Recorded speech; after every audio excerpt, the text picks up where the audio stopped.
But what if you can't use your cell phone or your computer because the power grid is knocked offline?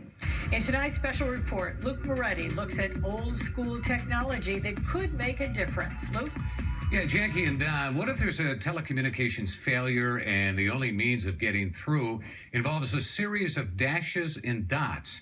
Now, we're talking about Morse code, developed in the 1800s and initially used to transmit messages across telegraph wires.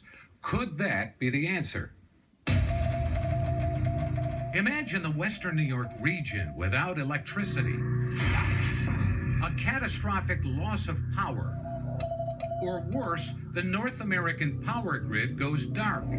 Modern modes of communications like cell phones and the internet become useless. It's a very big concern throughout the country and the world. Buffalo FBI Special Agent in Charge, Adam Cohen, says our reliance on telecommunications has grown tremendously over the years. Everybody expects their phones to work, and they expect to be able to send a text or an email message when they need to. If telecommunications systems are down, people won't be able to reach out to friends or family members. There's been increased public attention surrounding the possibility of an electromagnetic pulse, or EMP, which could overload the power grid and produce widespread blackouts. It's conceivable that you would be without power for months. Ham radio operator Steve Piotrowski, who works for Erie County Emergency Services, says the threat of an EMP is very real.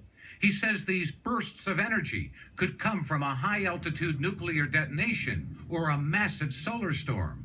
It could cause substations to fail. It could cause local transformers to fail.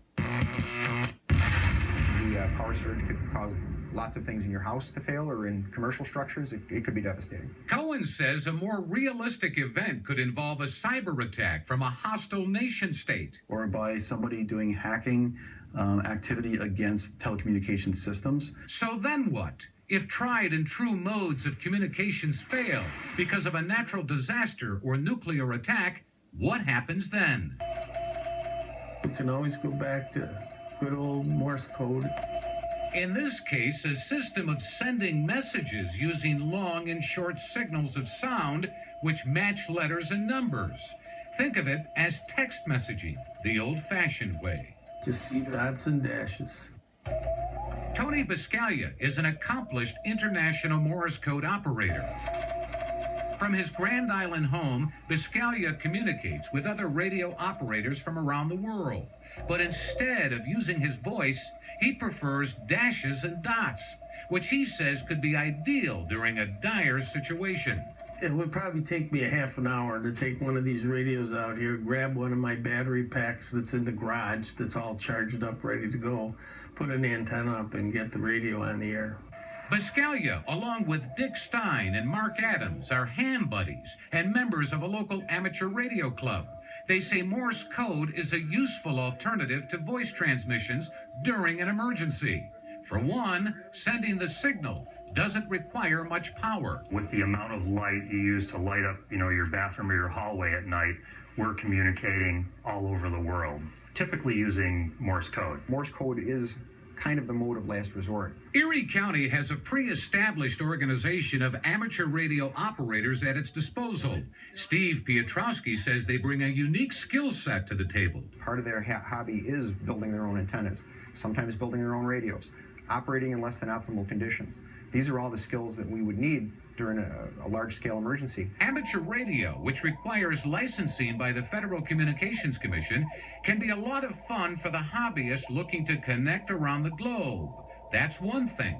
When the time push comes to shove and there's a need for emergency communications, they want you to jump in the pool.